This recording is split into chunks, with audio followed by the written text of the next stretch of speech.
ijoolleen haadha keenya qulqulleetti durboo Maariyaam. Soogni araarsummaan qulqulloota hundaa kan isinii baay'atee maqaa Waaqayyootiin akkam turtanii akkam isaatii kana keessanii amiin isaatii kana kan nuqee Waaqayyoof galanni ulfinni maqaa isaatii haa ta'u. Egaa guyyaa har'aatiin obboleettiin keenya Walatta Sillaaseen faaruu sagantaa faaruu qopheessiteen baga geessanii akkasumas immoo guyyaa kana yaadatamanii qulqulloota oolaniin baga geessanii. Egaa kennaa Waaqayyo waan isheedhaaf kenneen faaruu mana Kiristaanaa Ortodoksii Tawaahidoo kan nuuf qopheessite. Egaa isa kanaaf eebba faarii kanaaf kan walitti qabamtan hundi keessanuu Waaqayyoon bara tajaajila keessanii isiniif haa eebbisu. Obboleettii keenyas bara tajaajila ishee Waaqayyoon nuuf haa eebbisu. Egaa qulqullichi Daawit faarsa isaa 146 lakkoofsa 1 irratti akkasumas immoo Isaayyaas raajii isaa boqonnaa 6 lakkoofsa 1 hanga 5 akkasumas faarsaa 65 lakkoofsa 1 hanga 5 irratti akkuma dubbisnu. Egaa barumsa kitaaba qulqulluu kana keessatti waa'ee faaruun maal akka ta'e, faaruun galata Waaqayyoof dhiyaatuu fi Waaqayyoof kabaja qabnuun maqaa isaatiif galata dhiyeessuu akka qabnu kitaaboleen kun ni kaasanii. Egaa qulqullichi Daawit faarsa isaa 146 lakkoofsa 1 irratti akkana jechuutiin faarfatee jira. እግዚአብሔርን አመስግኑ መዝሙር መልካም ነውና ለአምላካችን ምስጋና ማቅረብ ያማረ ነውና ይላል። Egaa qulqullichi Daawit faarsa isaa kana irratti Waaqayyoon galateeffadhaa, faaruu isa gaarii ta'een Waaqayyo Waaqa keenyaaf galata dhiyeessaa, gaarii kan bareede waan ta'eef jechuutiin haala kanaan faarfatee jira. Isaayyaasis kitaaba isaa raajii boqonnaa 6 kaasnee lakkoofsa 1 irraa kaasnee gaafa dubbisnu ergamoonni Waaqayyoo qulqulluu jedhanii Waaqayyoon kan galateeffatan ta'uusaa, galanni kun immoo Waaqayyoof kan dhiyaatudha. Dhalli namaa fi ergamoonni Waaqayyoon galateeffachuudhaaf kan uumamanidha. Kanaaf nutis tasoominaan taanee mana kiristaanaa keessatti barumsa baranneen kitaabolee qulqulluu keessa kan jiraniin faaruu Waaqayyoon kennaa nu kenneen haala sanaan faarfachuun kan jirudha. Kennaa Waaqayyoon nama kennu keessaa inni tokko faaruudha. Haa ta'uti garuu gaafa faaruun faarfatamu yeedaloo Yaareed keessa kan hin baane bifa sanaan kan ta'uu fi tajaajilaaf qofa Waaqayyoon kan ittiin kabajamu, maqaan isaa kan ittiin waamamu, qulqulloonni maqaan isaanii kan ittiin kabajamu, kan isaaniin ittiin ulfina isaaniif kenninu, galata kan isaaniif dhiyeessinu, Waaqayyoof galata waaqummaa isaa, qulqullootaaf immoo galata kennaa isaaniitiin kan dhiyeessinu kan ta'ee fi faaruun tasgabbina kan qabu jireenya keenya keessattis gaabbiidhaafis kan nuuf fayyadu ta'uusaa isa kana as keessatti hubanne jechuudha. Egaa akka waliigalatti faaruu jechuun afaan Ingiliziitirraa zammara isa jedhurraa kan dhufe galateeffatee jechuudha. Akka waliigalatti galateeffannaan kunis immoo Waaqayyoof kan dhiyaatudha. Waaqayyoon gammachiisuudhaaf, Waaqayyoon kennaa keenya galataa kan akka nurraa fudhatuudhaaf akkasumas immoo kadhannaa gara Waaqayyoottis dhiyeessuudhaaf kan of keessaa qabudha jechuudha. Faaruun gaafa dhiyaatu kadhannaas of keessa qaba, galatas of keessa kan qabudha. Inni kunis immoo zeemaadhaan yookiin immoo yeedaloo qulqullichi Yaareediin hayyoon qulqullichi mana kiristaanaa argateen yeedaloo isaatiin haala kanaan Waaqayyoon gaafa galateeffannu Waaqayyoonis immoo galateeffannaa keenyatti kan gammadudha jechuudha. Nu በእግዚአብሔር ደስ ይበለን ለአምላካችንና ለመድኃኒታችን እልል እንበል።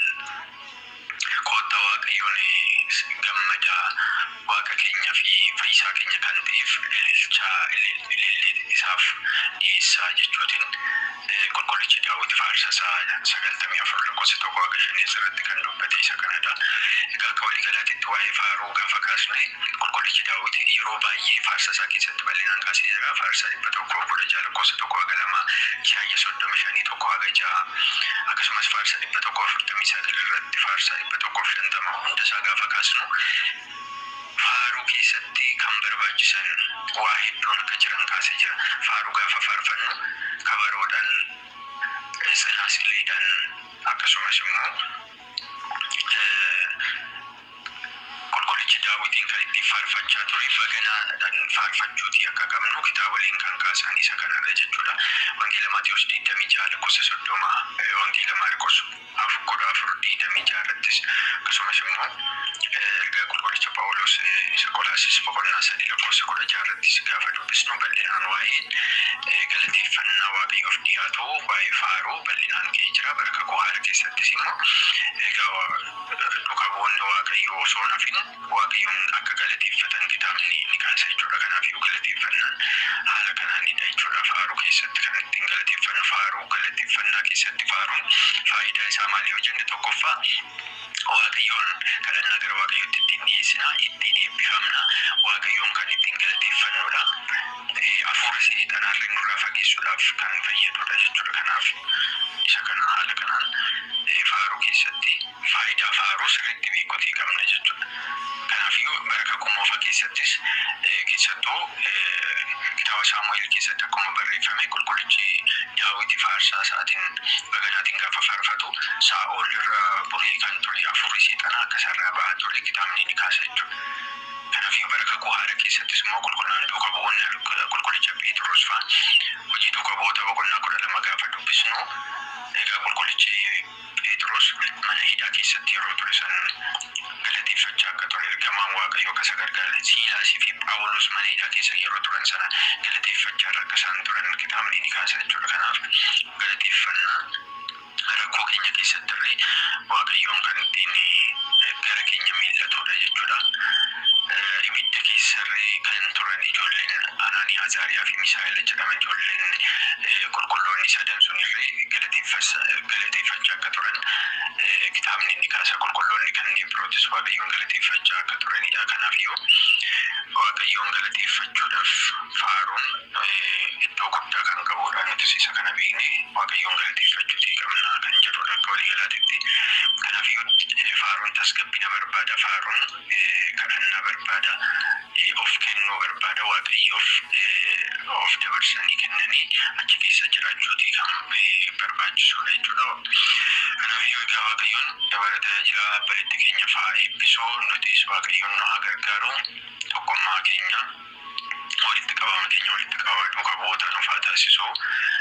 Hundi keessanuu Waaqayyoon bakka jiruuf iddoo jirutti eebbisaa barakatii isaa nuuf haa godhu. Eebbifama galanni Waaqayyoof dhiisuu Waaqa keenya qulqullitti durba maaramiif ulfaata fannoo isaatiif isaa ta'uu bara baraan ameen.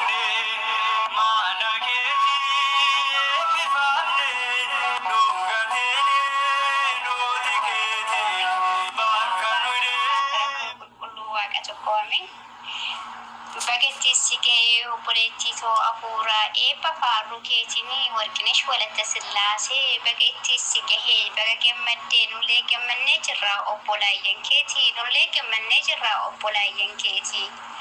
Akkam nama gammachiisaa sagalee Waaqayyoo faarfachuun akkam nama gammachiisaa sagalee Waaqayyoo faarfachuun bakka namatti hin tolle keessa dhaabbattee harka tokkotti wangeelaa baattee harka tokkotti ibidda baattee mana Waaqayyoo keessa deddeebitee galateeffattaa mana Waaqayyoo keessa deddeebitee galateeffattaa qorumsa hunda dabarsitee bakka kana geessee ammallee Waaqayyoo kan macaalaa si haa dhaabu ammallee Waaqayyoo cibsee kan macaalaa si haa dhaabu.